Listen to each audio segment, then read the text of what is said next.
বিশ্বকাপ বাছাই পর্বের জন্য 30 সদস্যের দল ঘোষণা করেছে আর্জেন্টিনা। দলে ডাক পেয়েছেন পাউলো দিবালা। আলবি সেলেস্তাদের সবশেষ স্কোয়াডে বড় পরিবর্তন আনেননি কোচ স্কোলানি। এই মুহূর্তে ইনজুরিতে আছেন দিবালা।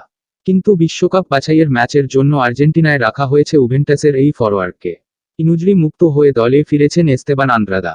বিশ্বকাপ বাছাইয়ের সবশেষ 3 রাউন্ডের ম্যাচে কোয়ারেন্টাইন জটিলতায় আলোচনায় আসা 4 footballer Emiliano Buendia, Emiliano Martinez, Lo Celso ও ক্রিস্তিয়ান রোমেরোর মধ্যে 3 জন ধরে রেখেছে জায়গা। বাদ পড়েছেন কেবল এমিলিয়ানো বুয়েন্দিয়া। আগামী 7 অক্টোবর প্যারাগুয়ের বিপক্ষে ম্যাচ খেলবে আর্জেন্টিনা। এরপর উরুগুয়ে ও পেরুর মুখোমুখি মেসির দল। এক নজরে দেখে নেওয়া যাক আর্জেন্টিনা দল।